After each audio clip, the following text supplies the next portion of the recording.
बिस्मिल्लाहिर्रहमानिर्रहीम। अस्सलाम वालेकुम। आज हम क्लास 9 की मैथ्स की न्यू बुक स्टार्ट करेंगे। याद रहे कि आपकी न्यू बुक आ गई है, तो 9th क्लास की हम मैथ्स की न्यू बुक स्टार्ट करेंगे, जिसका चैप्टर नंबर 1 जो है वो रियल नंबर्स हैं। तो एक्सरसाइज स्टार्ट करने से पहले कुछ टर्म्स हैं जिनको पढ़ना ज़रूरी है, जिससे हमारी एक्सरसाइज सॉल्व करने में आसानी होगी। ठीक है, तो चैप्टर नंबर 1 का नाम रियल नंबर्स है। तो इसकी एक्सरसाइज को स्टार्ट करने से पहले कुछ टर्म्स को हम रिवाइज़ कर लेते हैं, या जिनका जानना ज़रूरी है उस एक्सरसाइज को सॉल्व करने के लिए। तो सबसे पहले हमारे पास आ जाता है रैशनल नंबर्स। रैशनल नंबर्स क्या होते हैं? हम पहले से ही छोटी क्लासेस में भी हम ये डेफिनेशन रैशनल नंबर्स की पढ़ते रहे हैं। A number that can be written in the form of p by q। ठीक है, कोई भी नंबर जिसको हम इधर से बटे की फॉर्म में लिखते हैं या बाय के फॉर्म में लिखते हैं, उस नंबर को हम रैशनल नंबर्स कहते हैं। ठीक है, ये शुरू से हम इस रैशनल नंबर की डेफिनेशन पढ़ते हैं और हमें पता होता है कि जो नीचे वाली जो टर्म होती है q is not equal to zero होनी ज़रूरी है। ठीक है, अब रैशनल नंबर्स जो हैं वो नेचुरल नंबर्स भी होते हैं, होल नंबर भी होते हैं और इंटीजर्स भी होते हैं। ठीक है, नेचुरल नंबर्स आपको पता है, आप शुरू से ये पढ़ते रहे हैं।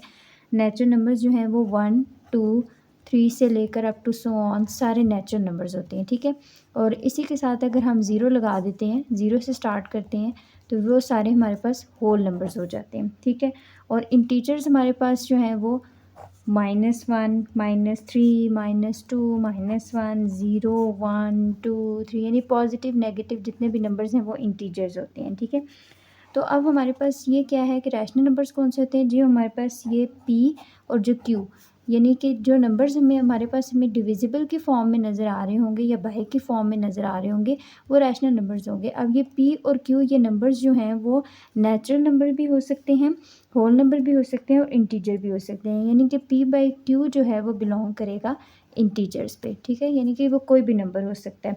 जैसे हमारे पास 5/2 हो सकता है, 3/9 हो सकता है, 0/1 हो सकता है। तो ये इसके कुछ एग्जांपल्स हैं। तो ये रैशनल नंबर्स का बस इतना जानना ज़रूरी है कि वो नंबर्स जो हमारे पास बाय के फॉर्म में होते हैं वो रैशनल नंबर्स कहलाते हैं, और ये जो बाय के फॉर्म में ये नंबर्स कोई भी इंटीजर हो सकता है। ठीक है, अब रैशनल नंबर्स की कुछ टाइप्स हैं। सबसे पहली जो टाइप है वो है हमारे पास टर्मिनेटिंग। आपकी बुक में मेंशन है। टर्मिनेटिंग का क्या मतलब है कि अगर हमने, जैसे हमारे पास यहाँ पे रैशनल नंबर्स क्या होते हैं, 1/4 लिख सकते हैं हम। फॉर एग्जांपल 1/4 हमारे पास रैशनल नंबर है। कोई भी डिविजिबल बाय की फॉर्म में जो भी नंबर है वो रैशनल नंबर है ना। तो जब हम 1/4 को डिवाइड करते हैं तो उसका आंसर हमारे पास आता है 0.25। ठीक है, इसी तरह अगर हमारे पास 8/25 है फॉर एग्जांपल, उसको हम डिवाइड करते हैं तो उसका आंसर हमारे पास आता है 0.32। ठीक है, तो ये जो नंबर्स हमारे पास पूरे पूरे डिवाइड हो जाते हैं, जिनका आंसर आ जाता है, वो हमारे पास होते हैं टर्मिनेटिंग रैशनल नंबर्स। ठीक है, उसके बाद जो सेकंड टाइप है रैशनल नंबर्स की वो है हमारे पास non terminating. Non terminating, right. Non terminating का क्या मतलब है कि अगर हमारे पास कोई रैशनल नंबर है 1/3, तो इसका आंसर आता है 0.333 अप टू सो ऑन चलता रहता है। ठीक है, और अगर हमारे पास है 1/6, तो ये भी हमारे पास 0.1666 अप टू सो ऑन चलता रहता है। तो ऐसे रैशनल नंबर्स जो कि पूरे डिवाइड नहीं हो रहे बल्कि उनका आंसर कंटिन्यूटी पे डिपेंड कर रहा हो, तो इस तरह के रैशनल नंबर्स क्या कहलाते हैं? Non terminating. एग्जाम्पल अगर हमारे पास हम कहें कि 22/7, आपको पता है कि ये पाई की वैल्यू होती है। ठीक है, और 22/7 हमारे पास ये पूरा पूरा डिवाइड हो जाता है, तो ये रैशनल नंबर है।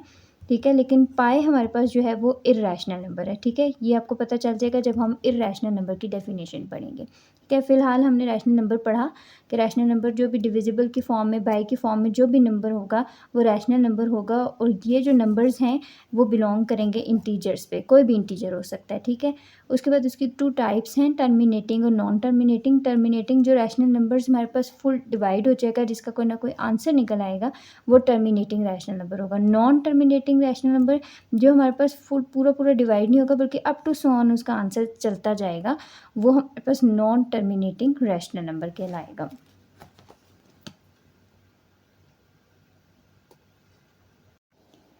ओके, नेक्स्ट हमारे पास आ जाते हैं इर्रेशनल नंबर्स होते हैं। इर्रेशनल नंबर्स होते हैं, उनकी सबसे बड़ी जो पहचान होती है वो होती है कि इनमें कोई रिपीटिशन का पैटर्न नहीं होता, ठीक है, no pattern of repetition. For example, अगर हम कहें कि हमारे पास ये है पाई, ठीक है, या ई की वैल्यू होती है या √2 की वैल्यू होती है, ठीक है, ये सारी वैल्यूज़ ऐसी हैं जो हमारे पास पूरे नंबर दे देती हैं, ठीक है। अब नो पैटर्न ऑफ रिपीटिशन का क्या मतलब है कि फॉर एग्ज़ाम्पल अगर कोई हम इसको सॉल्व करते हैं किसी वैल्यू को और उसका आंसर आता है 0.53921, तो ये इस किस्म के जो आंसर्स होंगे ना जहाँ पे नंबर रिपीट नहीं हो रहा, उसको हम कहेंगे कि ये इर्रेशनल नंबर है, ठीक है। तो अगर हम जिस तरह हमारे पास √4 का अगर हम अंडर रूट निकालते हैं तो वो 2 के इक्वल होता है, तो ये क्या है, ये हमारे पास रैशनल नंबर है, ठीक है। लेकिन अगर हम √5 का कुछ निकालते हैं, अंडर रूट निकालते हैं, तो वो हमारे पास आता है 2 पॉइंट कुछ, तो ये हमारे पास क्या है, इर्रेशनल नंबर है, ठीक है। तो ये हमारे पास इर्रेशनल नंबर्स में जो है वो नॉन टर्मिनेटिंग वैल्यूज़ होती हैं कि इनका answer up to so on जो है वो चलता रहता है और नो रिपीटिशन ऑफ पैटर्न होता है, ठीक है, यानी कि कोई भी नंबर उस पर रिपीट नहीं हो रहा होता और आंसर जो है वो चलता रहता है, कंटिन्यू रहता है, यानी नॉन टर्मिनेटिंग नंबर्स होते हैं, तो उनको हम कहेंगे कि वो हमारे पास जो है वो इर्रेशनल नंबर्स हैं, ठीक है। अब अगर हम इसमें एक और भी आपकी बुक में एक टर्म बताई है कि आपके पास अगर हमने रैशनल नंबर और इर्रेशनल नंबर्स की नंबर लाइन देखनी हो, number line for rational numbers and irrational numbers.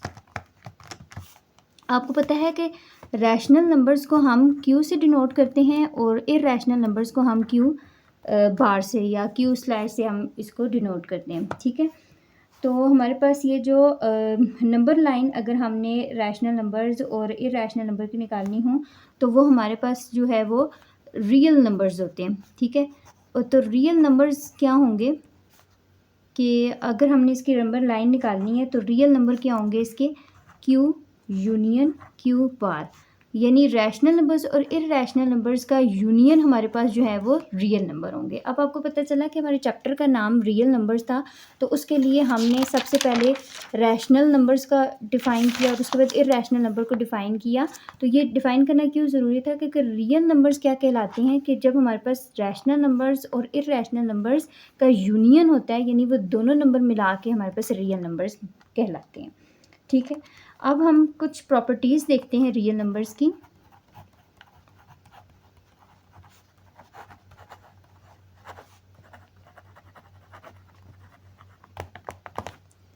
अच्छा, प्रॉपर्टीज़ ऑफ रियल नंबर्स हमारे पास जो है वो एडिटिव, सब्ट्रैक्टिव, मल्टीप्लिकेटिव और डिविजिबल की बुनियाद पे हम इस रियल नंबर्स की कुछ प्रॉपर्टीज़ को स्टडी करेंगे, ठीक है। तो सबसे पहले जो प्रॉपर्टी है वो है हमारे पास एडिटिव, ठीक है। सबसे पहली प्रॉपर्टी एडिटिव है, उसमें हमारे पास सबसे पहला जो पॉइंट आ जाता है वो है क्लोजर प्रॉपर्टी का, ठीक है। क्लोजर प्रॉपर्टी क्या है कि हमारे पास कोई भी नंबर ए बी जो है वो बिलोंग करेगा रियल नंबर पे, ठीक है। अब क्योंकि एडिटिव प्रॉपर्टी है तो हम कहेंगे A plus B belong to real number, यानी कि 2 + 3 = 5 है ना, तो 2 भी हमारे पास रियल नंबर है, 3 भी हमारे पास रियल नंबर है और इसका आंसर भी हमारे पास क्या आ गया, रियल नंबर आ गया, ठीक है। तो a + b हमारे पास बिलोंग करेगा रियल नंबर पे, ये हमारे पास ये जो है वो इसकी क्लोजर प्रॉपर्टी है, ठीक है। उसके बाद हम इसके एडिटिव में ही सेकंड पॉइंट देख लेते हैं कम्यूटेटिव का। कम्यूटेटिव क्या होगा कि a + b = b + a, for example 2 + 3 = 3 + 2, तो ये हमारे पास जो है वो कम्यूटेटिव प्रॉपर्टी है, ठीक है। उसके बाद एडिटिव में ही हम देख लेते हैं एसोसिएटिव प्रॉपर्टी। एसोसिएटिव क्या है, एसोसिएटिव है इसमें हमारे पास कम्यूटेटिव में 2 टर्म्स थी ना, एसोसिएटिव में हमारे पास 3 टर्म्स आ जाएंगी। a plus B plus C is equals to a plus B plus C. For example 2 plus 3 plus 4 is equals to 2 plus 3 plus 4। ये इक्वल होंगे एक दूसरे के, ठीक है। ये हमारे पास एडिटिव प्रॉपर्टीज़ के कुछ पॉइंट्स हैं। उसके बाद हम देख लेते हैं इसमें identitive property, right. Identitive property में क्या होगा, a plus 0 is equals to a that is equals to 0 plus a। यानी a कोई भी टर्म है उसके साथ अगर हम 0 को ऐड करेंगे तो वो वापस वही वाली, यानी फॉर एग्जांपल अगर हम कहें कि 0 जो है वो इसमें एडिटिव आइडेंटिटी है,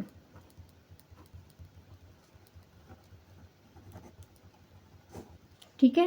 किसी भी टर्म के साथ, यानी for example 1 plus 0 is equals to 1, right. तो 0 प्लस 1 भी हमारे पास 1 के ही इक्वल है। तो ये हमारे पास इसमें 0 क्या है, एडिटिव आइडेंटिटी है, ठीक है। उसके बाद हम देख लेते हैं इन्वर्स। इसी में एडिटिव में ही हमारे पास एक पॉइंट आ जाता है इन्वर्स का। For example a plus minus a is equals to 0 that is equals to minus a plus a, right. इसको जब हम सॉल्व करेंगे ना, a minus a is equals to 0 minus a plus a, ये भी कैंसिल हो जाएंगे, ये भी एक प्लस है एक माइनस है, ये भी कैंसिल हो जाएंगे, सारा कुछ जो है वो 0 के इक्वल आ जाएगा। तो इसमें ये जो माइनस a है ना, ये हमारे पास इन्वर्स आइडेंटिटी है या एडिटिव लाइंस ऑफ a है, ठीक है। तो ये माइनस a इसमें इन्वर्स आइडेंटिटी है और इसमें 0 जो है वो एडिटिव आइडेंटिटी थी, ठीक है। तो ये हमारे पास एडिटिव सबसे पहले हमने रियल नंबर्स की प्रॉपर्टी में एडिटिव की देखनी थी प्रॉपर्टीज़, तो उसमें हमने क्लोजर भी देखी, कम्यूटेटिव भी देखी, एसोसिएटिव भी देखी, आइडेंटिटिव भी देखी और इन्वर्स भी देख ली है, ठीक है। अब हम चलते हैं मल्टीप्लिकेटिव की तरफ। ओके, मल्टीप्लिकेटिव में रियल नंबर की कुछ प्रॉपर्टीज़ हैं।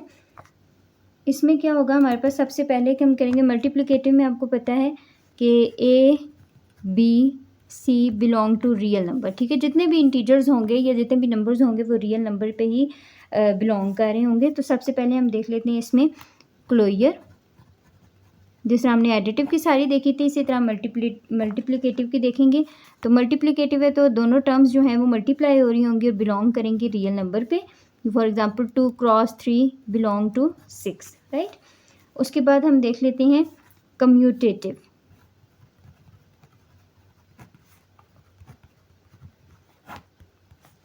कम्यूटेटिव में 2 टर्म्स ही होती हैं, यानी a b is equals to b a। For example 2 cross 3 is equals to 3 cross 2, right. उसके बाद आ जाती है हमारे पास एसोसिएटिव। आपको पता है कम्यूटेटिव में 2 टर्म्स हैं और एसोसिएटिव में 3 टर्म्स आ जाती हैं, ठीक है। तो उसको कैसे हम लिखेंगे, a into B C is equals to A B into C, ठीक है। ये एक दूसरे के इक्वल होंगे। For example 2 into 3 cross 4 is equals to 2 cross 3 cross 4, right. उसके बाद आ जाती है हमारे पास आइडेंटिटिव।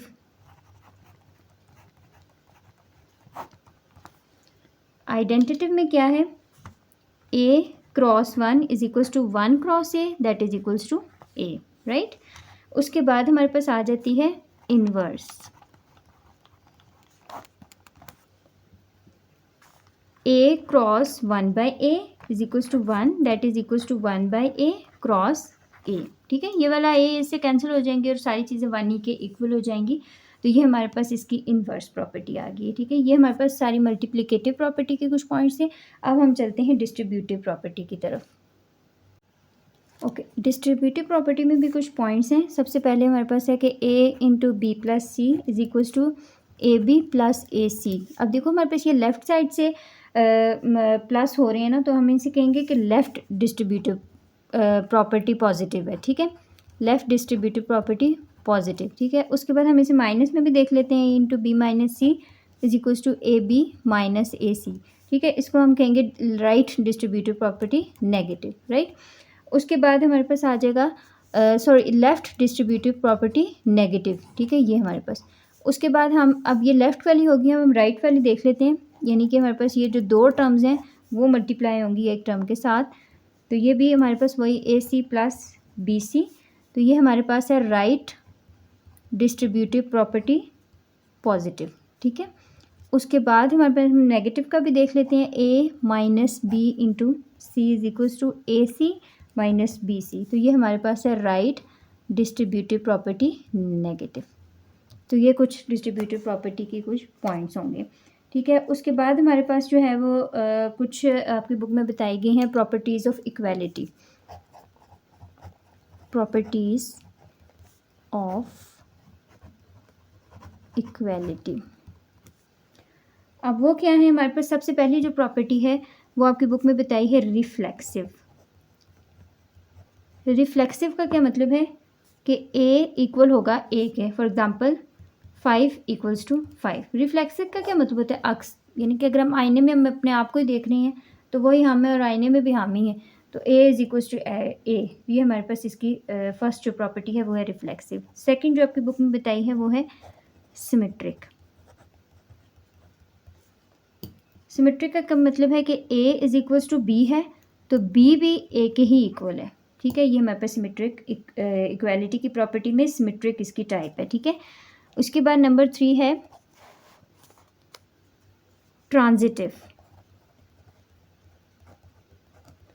ट्रांजिटिव का क्या मतलब है कि अगर ए हमारे पास बी के इक्वल है तो बी जो है वो सी के इक्वल है, तो फिर ए भी सी के इक्वल है, ठीक है।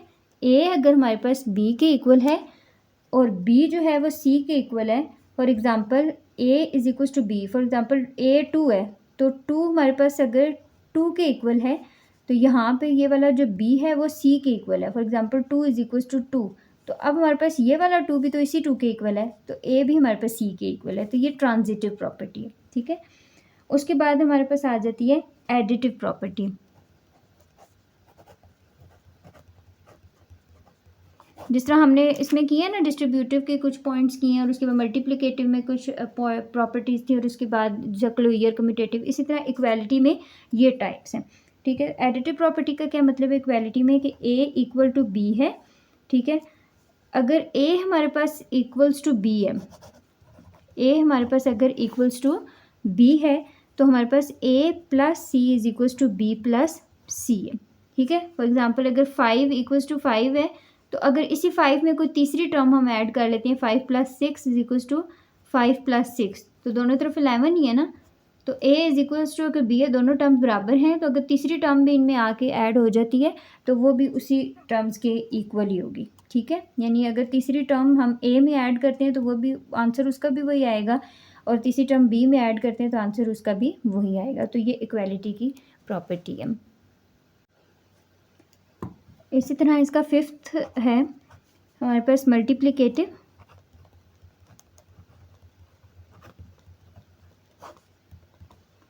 मल्टीप्लिकेटिव में क्या होगा कि अगर हमारे पास ए जो है वो बी के बराबर है तो A C is equal to B C. जिससे एडिटिव में था ना कि कोई भी टर्म ऐड हो रही है आंसर सेम आ रहा है, था कोई भी टर्म तीसरी टर्म इसके साथ मल्टीप्लाई भी हो रही है तो आंसर दोनों का सेम ही आ रहा है, ठीक है। उसके बाद एक इक्वालिटी की हमारे पास एक लास्ट जो प्रॉपर्टी है वो है कैंसिलेशन प्रॉपर्टी।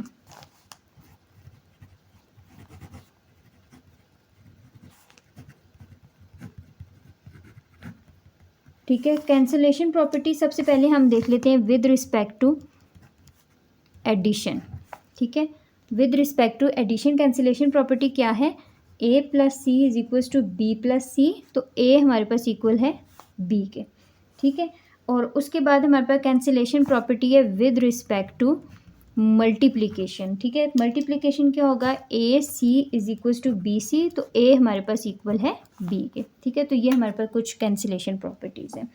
उसके बाद कुछ जो हैं आपकी बुक में ऑर्डर प्रॉपर्टीज़ बताई गई हैं। ऑर्डर प्रॉपर्टीज़, अच्छा, ऑर्डर प्रॉपर्टीज़ में सबसे पहली जो टाइप है वो है ट्रिकोटोमी की, ठीक है। फर्स्ट इसका नाम है ट्रिकोटोमी।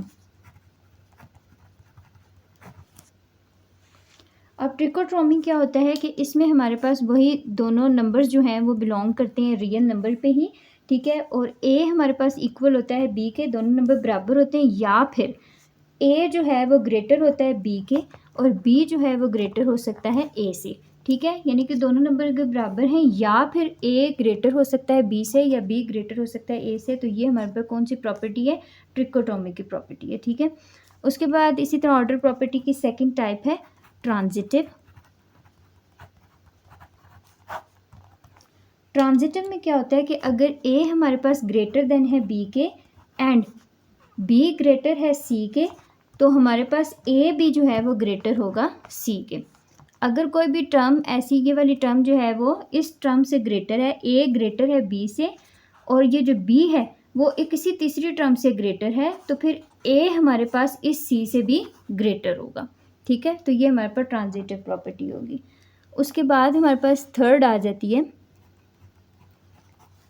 एडिटिव।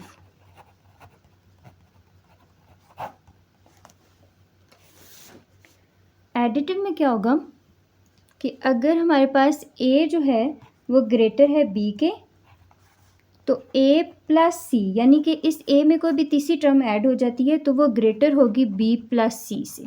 ठीक है, कोई भी टर्म इस टर्म में इस ए में ऐड हो जाती है तो वो उस से ग्रेटर होगी अगर कोई भी तीसरी टर्म बी के साथ ऐड हो जाती है, तो ये एडिटिव प्रॉपर्टी है। इसी तरह लेस देन का भी देख लेते हैं, ए अगर लेस देन हो बी से तो ए प्लस सी भी लेस देन होगा बी प्लस सी से। ठीक है, तो ये एडिटिव प्रॉपर्टी है इसकी। उसके बाद हम देख लेते हैं मल्टीप्लिकेटिव। ऑर्डर प्रॉपर्टी की टाइप है मल्टीप्लिकेटिव होगी, तो हम क्या करेंगे, मल्टीप्लिकेटिव होगी तो अगर हमारे पास ए जो है वो अगर ग्रेटर होगा बी से, तो ए के साथ कोई भी टर्म मल्टीप्लाई तीसरी होगी तो वो ग्रेटर होगी बी सी से, if C greater than zero, अगर सी जो है वो ज़ीरो से बड़ा होगा। ठीक है, अगर हमारे पास ए लेस देन होगा बी से, तो ए सी जो है वो लेस देन हो जाएगा बी सी से, इफ़ सी ग्रेटर होगा ज़ीरो से। ठीक है, अगर ए जो है हमारे पास उसी तरह से हमारे पास ग्रेटर होगा बी से, तो ए सी जो है वो लेस देन बी सी हो सकता है। अगर ए हमारे पास ग्रेटर है बी से, तो उसी तरह ए सी लेस देन होगा बी सी से। कैसे, अगर हमारे पास सी जो है वो लेस देन ज़ीरो है। ठीक है, अगर ए हमारे पास लेस देन बी है तो ए सी हमारे पास जो है वो ग्रेटर होगा बी सी से। कैसे, अगर हमारे पास सी जो है वो लेस देन ज़ीरो है। ठीक है, यानी कि यहाँ पे हमारे पास दोनों जो हैं वो सी ग्रेटर देन ज़ीरो होने चाहिए और यहाँ पे हमारे पास सी लेस देन ज़ीरो होगा, तो कुछ इस तरह से इसमें चेंजिंग आ जाएगी। ठीक है, तो ये ऑर्डर प्रॉपर्टीज़ की कुछ मल्टीप्लिकेटिव टाइप है। उसके बाद हम देख लेते हैं डिवीजन।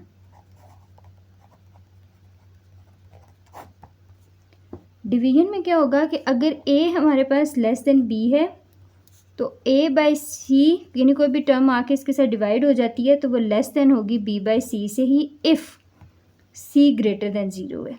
ठीक है, अगर हमारे पास ए जो है वो लेस देन बी है, तो वो A by C greater than B by C होगा अगर हमारे पास सी जो है वो लेस देन ज़ीरो है।